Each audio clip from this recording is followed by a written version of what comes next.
Pour 1 Timothée chapitre 5, nous commençons au verset 1.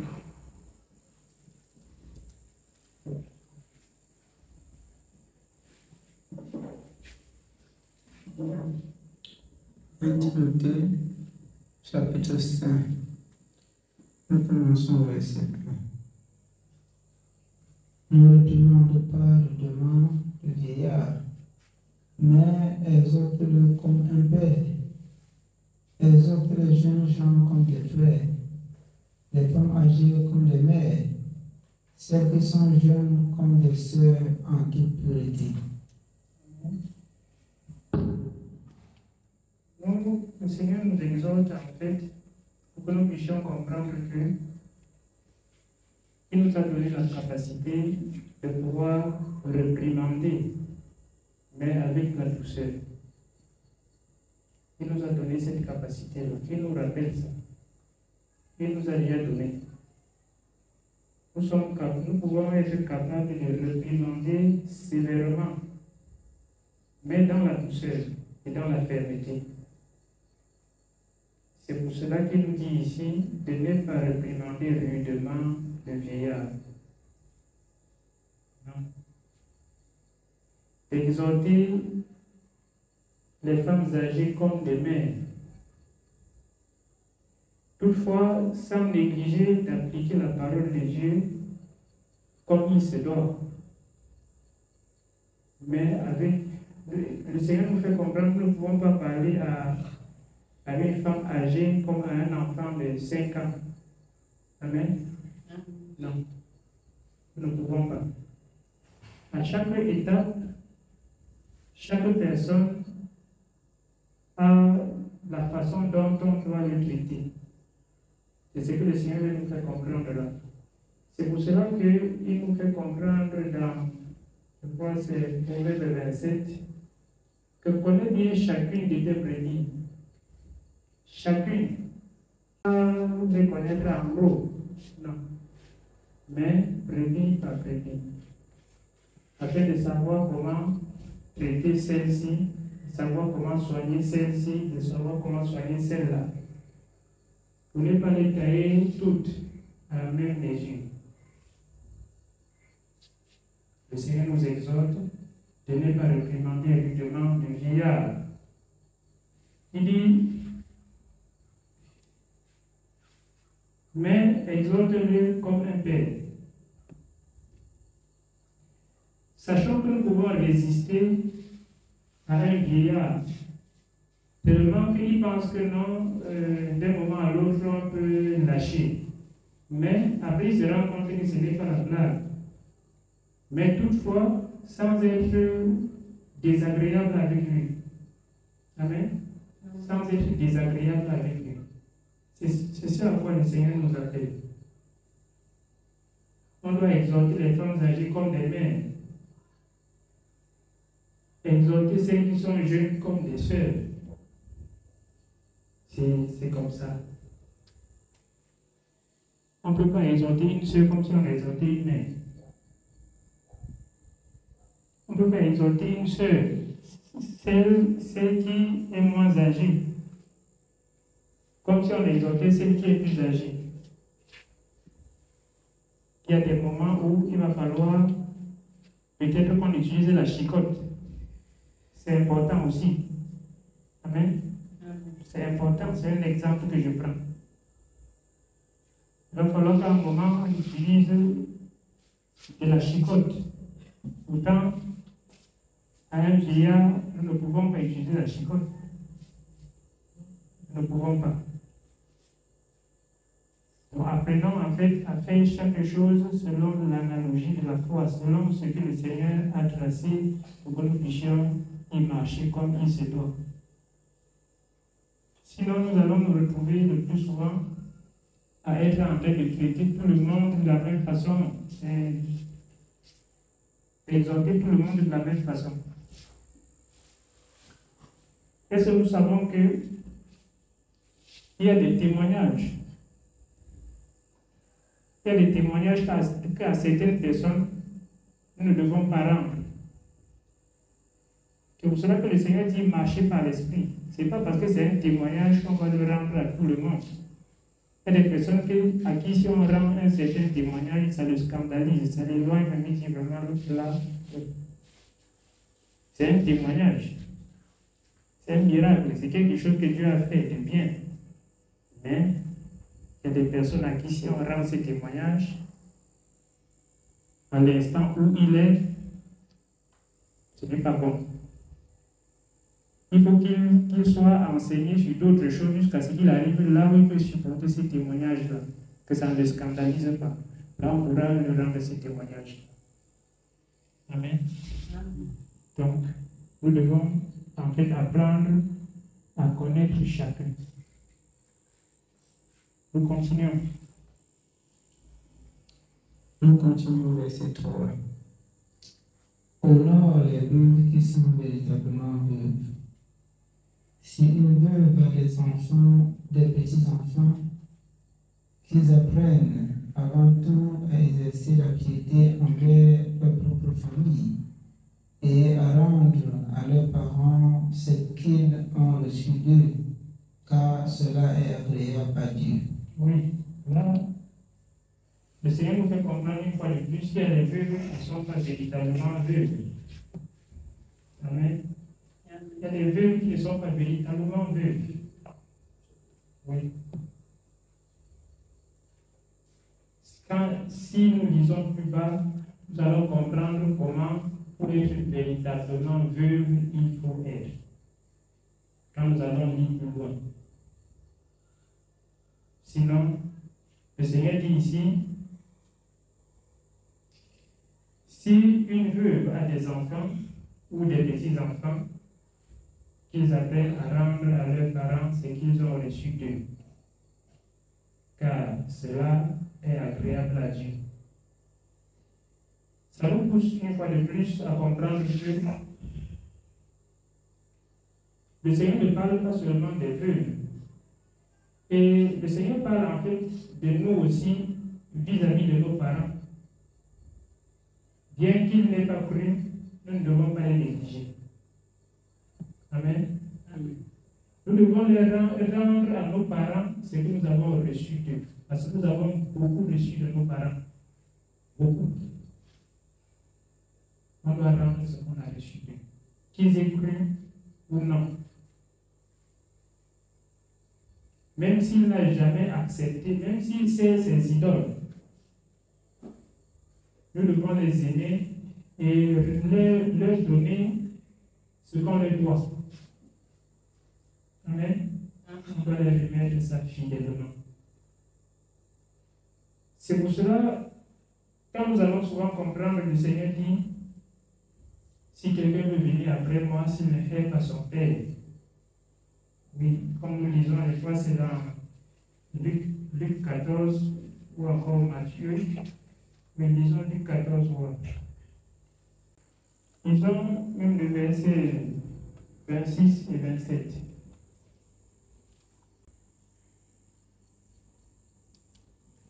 Luc chapitre 14. Nous lisons le verset 26 et 27.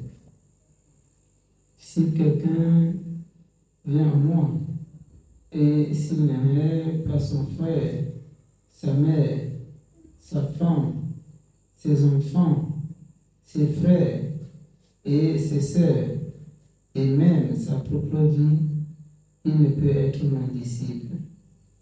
Amen.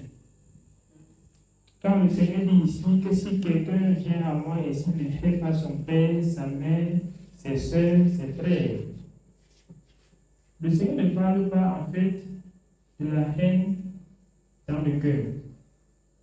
Non. Il ne parle pas d'avoir la haine dans le cœur contre ton père, contre ta mère ou contre ta famille.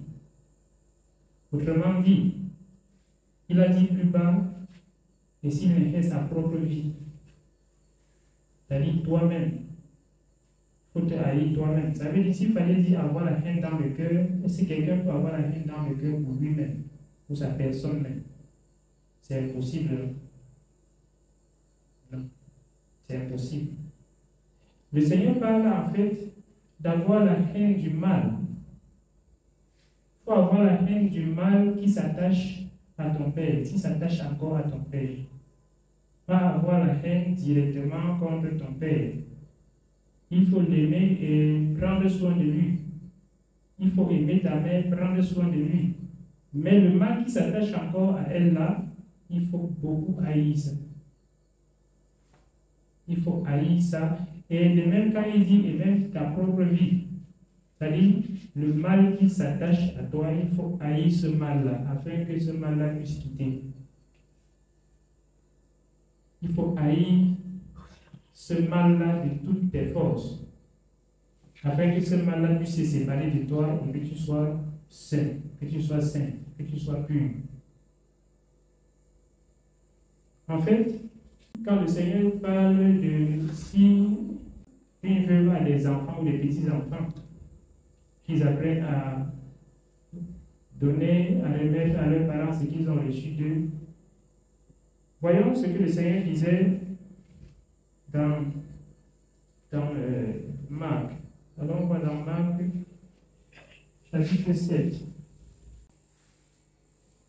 Disons, à partir du verset 10. Marc, chapitre 7. Nous lisons à partir du verset 10.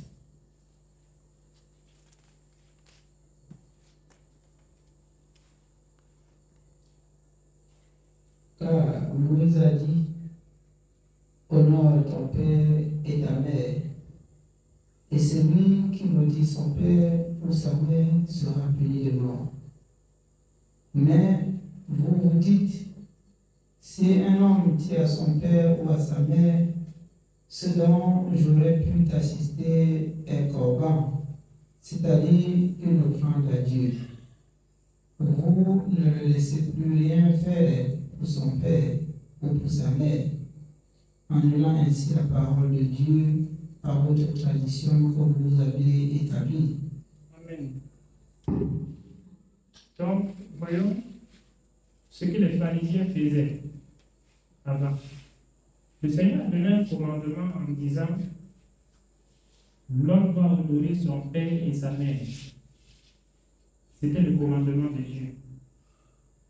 Mais si quelqu'un s'attendait à dire à son père ou à sa mère, ce dont j'aurais pu t'assister, que tu es dans le besoin de telle chose, je voulais bien t'assister, mais je veux donner en offrande à Dieu. On ne lui laisse plus rien faire pour sa mère ou pour son père. En disant, il faut donner seulement à Dieu. Amen. Il faut donner seulement à Dieu. Donne seulement dans la maison de Dieu. On ne laisse plus faire quelque chose pour son père ou pour sa mère. Ce n'est pas ce que le Seigneur veut. C'est pour cela que l'homme vivant a beaucoup de responsabilités. Mais nous négligeons, nous pensons qu'il a beaucoup de responsabilités. On doit non seulement prendre soin de l'œuvre de Dieu sans rien négliger, on doit prendre soin de nos parents. Amen. Sans les négliger aussi. On doit prendre soin de nos enfants sans les négliger. Quand le Seigneur dit, nous devons apprendre à remettre à nos parents ce que nous avons reçu d'eux. Lisons un peu Éphésiens 6. Je sais que cette parole, quand nous lisons souvent, nous allons voir, quand nous allons lire, chacun va sentir comment il sent souvent. Lisons Éphésiens 6, à partir du verset 2. Verset 2 et verset 3. Éphésiens chapitre 6, le verset 2 et 3. Honore ton père et ta mère, c'est le premier commandement avec promesse, afin que tu sois heureux et que tu vives longtemps sur la terre. Amen. Je suis certain que quand nous lisons ça, et puis que nous lisons ça, comme nous sommes parents, nous regardons directement nos petits-enfants. N'est-ce pas? Est-ce que c'est faux? J'ai dit, quand nous lisons ça, nous sommes déjà parents, nous regardons pour nos enfants qui doivent nous honorer. Ça, c'est ce qui est dans nos pensées. Nous oublions que nous aussi, nous sommes des enfants de quelqu'un et qu'il faut qu'on les honore. Que nous sommes des enfants des gens et qu'il faut qu'on les honore aussi. Amen. Dans l'acte et l'essence de chacun ici, on a écrit dessus le nom de l'enfant. On n'a pas écrit père ou bien maman qui, et puis on a mis son nom dedans. C'est l'enfant. Donc, si tout enfant doit honorer son père et sa mère, c'est ce que la parole de Dieu dit. C'est le premier commandement avec une promesse. C'est le premier commandement avec une promesse. Donc, ne restons pas, on néglige nos parents, on les néglige, tout ça, et puis on ne prend pas soin d'eux, c'est que nous faisons mal. Veillons à voir si leurs besoins sont aussi complets. Si leurs besoins sont complets. Si nous avons les moyens, faisons le maximum. Si nous n'avons pas assez de moyens, faisons le minimum que nous pouvons. Amen. Si on a assez de moyens, faisons le maximum. Si tu as les moyens, il est même bon que... Parce que tes parents ne connaissent pas Dieu. Ils ne peuvent pas vivre comme toi. Tu les exhortes. S'ils n'ont pas encore compris, ce n'est pas tout le monde qui comprend une seule fois. Si tu as les moyens, même si c'est une fois par an, prends tes parents, tu peux aller faire le bilan de santé pour voir s'ils se sentent bien. Amen. Tu les ramènes, s'il n'y a pas de problème, ça va. S'il y a des problèmes, tu t'occupes d'eux. Parce que nous, à cet âge où nous sommes là, nous avons des parents vieillissants déjà. C'est ça, hein? Nous avons des parents qui ne peuvent plus par leur force faire quelque chose d'eux-mêmes jusqu'à survivre normalement. Ils ne peuvent plus. Donc, prenons soin, rendons à nos parents ce que nous avons reçu d'eux. Ça ne veut pas dire qu'il faut négliger la parole de Dieu. Il ne faut pas donner l'offrande. Chaque chose a sa place. Amen. Chaque chose a sa place. Il ne faut pas prendre l'un pour combler l'autre avec lui. Sinon, le Seigneur n'allait pas dire qu'il faut honorer son père et sa mère. C'est pour cela qu'il dit, si nous en avons les moyens, faisons le maximum. Regardons. Quand nous lisons dans Genèse, nous voyons Joseph. Joseph avait les moyens. Il a dit à son père, monte vers moi, tu vas demeurer près de moi, je vais te nourrir, Son père était vieillissant avec toute sa famille, avec ses frères. Il avait ces moyens-là. Je ne nous demande pas de faire exactement la même chose. Nous n'avons pas ces mêmes moyens. Mais le peu que nous avons, faisons avec ça. Prenons soin de ceux qui nous ont donné aussi beaucoup pour que nous puissions grandir. C'est pour ça qu'ils nous ont accouchés. Donc, à leur vieillesse, nous puissions les soutenir. Si nous les négligeons, nous faisons mal. Si on les néglige, même si on les néglige pour faire beaucoup de choses dans la maison de Dieu, nous faisons mal. C'est une parole de Dieu que nous négligeons, que nous avons négligée. Si on remplit même la nourriture ici dedans, si j'ai rempli la nourriture ici dedans, tout le monde mange. Quelqu'un a besoin de quoi je lui donne, mais que j'ai négligé mes parents, c'est mauvais. C'est mauvais.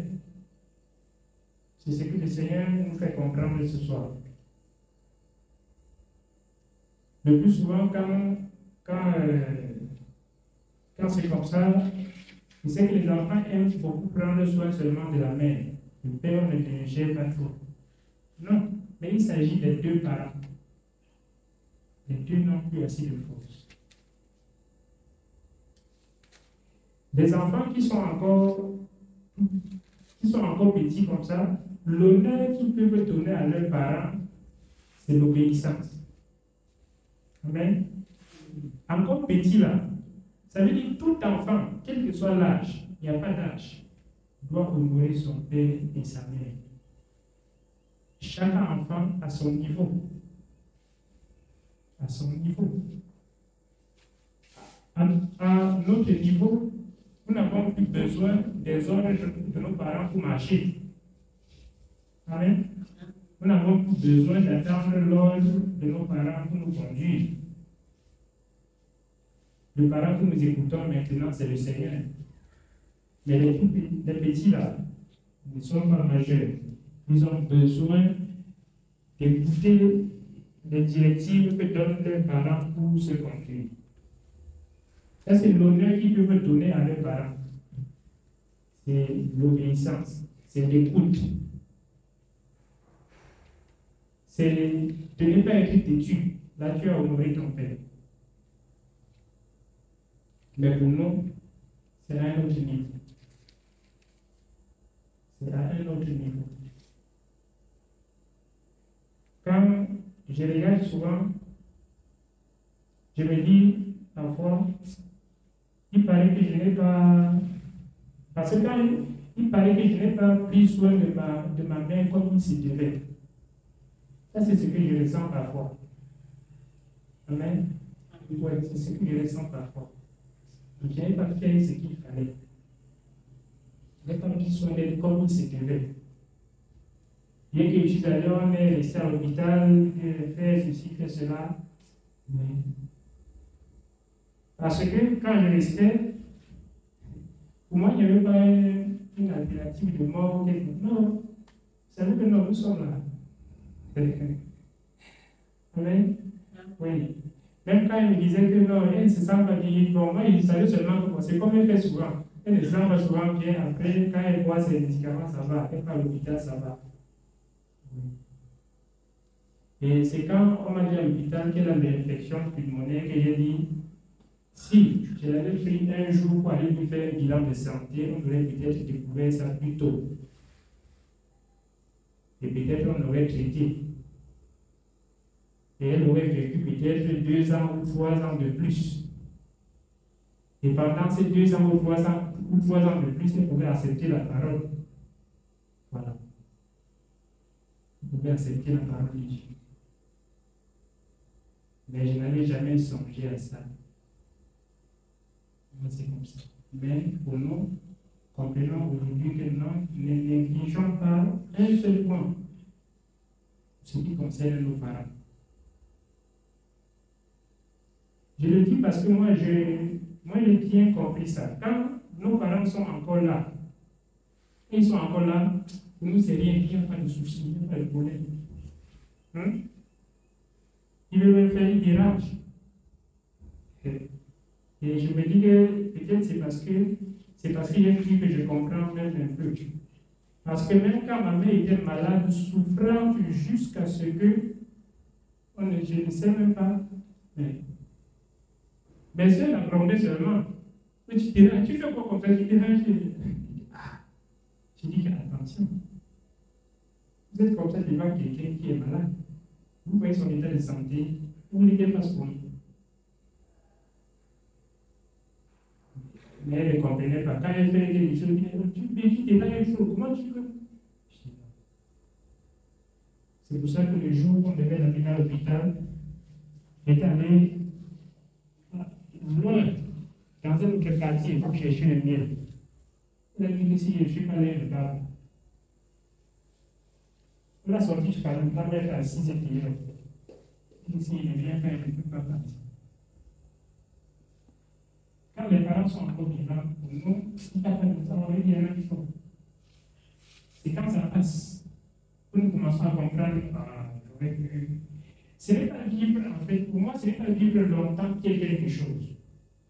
Moi, je dis, les quelques temps de plus pouvaient faire que nos parents acceptent le Seigneur.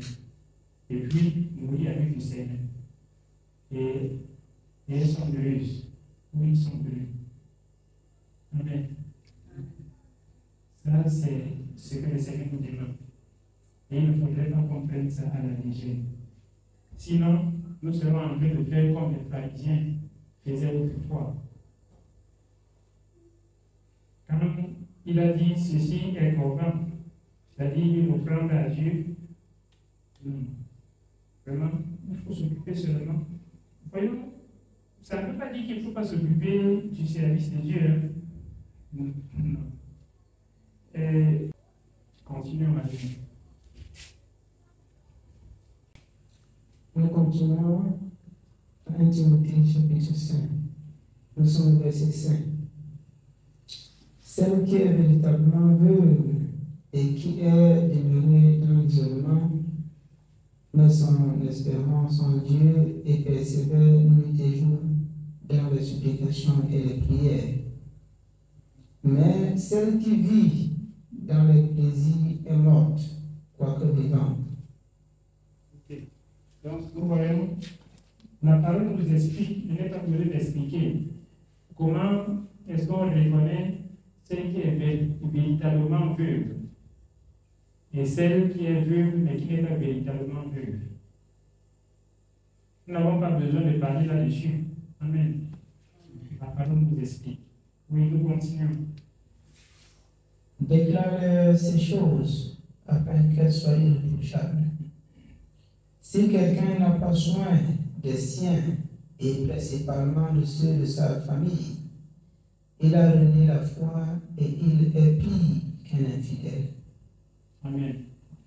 Voilà ce que le Seigneur nous dit. Si quelqu'un n'a pas soin des siens, et principalement de ceux de sa famille, il a renié la foi. Et il est pire qu'un infidèle, n'est-ce pas? Alors, ce que nous devons retenir, c'est que nous qui avons cru, nous avons deux familles. Nous avons deux familles. Nous avons une famille charnelle et nous avons une famille spirituelle. Et nous devons avoir soin de ces deux familles. C'est pour cela qu'il dit l'enfant de Dieu vivant a beaucoup de responsabilités. Amen.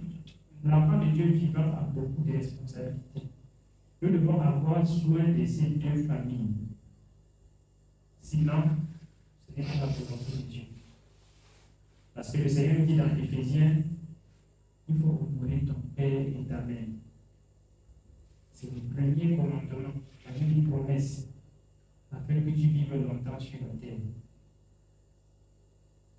Donc si quelqu'un ne prend pas soin des siens, et si je néglige ma famille spirituelle pour ne m'occuper que de mes parents, c'est aussi un défaut. Amen. C'est un défaut. Il faut que tout dans la vie de l'enfant de Dieu soit équilibré. Tout doit être équilibré. Le Seigneur nous dit dans sa parole que rendez à tous ce qui leur est dû. Amen. Rendre à tous ce qui leur est dû. L'impôt à qui vous devez l'impôt. Le respect à qui vous devez le respect. L'honneur à qui vous devez l'honneur. Amen. La crainte à qui vous devez la crainte. Rendons à tous ce qui leur est dû. Ayons soin de nos familles spirituelles et de nos familles charnelles. Nous allons voir ce que le Seigneur dit. Il dit dans Galates 6 que, puisque nous avons encore l'occasion, pratiquons le bien envers tous. Nous voyons ça. Si on doit pratiquer le bien envers tous, la plus forte raison, le bien envers ceux du sein desquels nous sommes sortis. Il dit, mais il précise plus loin, pratiquer le bien envers tous, mais surtout envers les frères en la foi. Nous comprenons ce qu'il y a là. Il y a une précision. Nous allons voir Galates 6. Et on va continuer.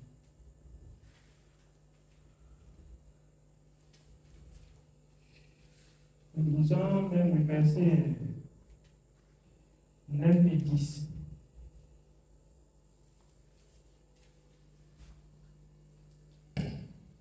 Galates chapitre 6. Ne nous lassons pas de faire le bien, car nous mentionnerons autant convenable si nous ne nous relâchons pas. Ainsi donc, pendant que nous en avons l'occasion, pratiquons le bien envers tous et surtout envers les frères dans la foi. Il dit, ne nous lassons pas de faire le bien.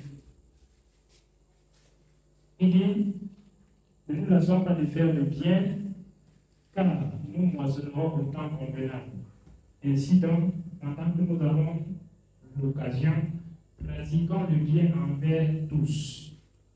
Quand le Seigneur dit envers tous, c'est sans laisser personne. C'est sans laisser personne.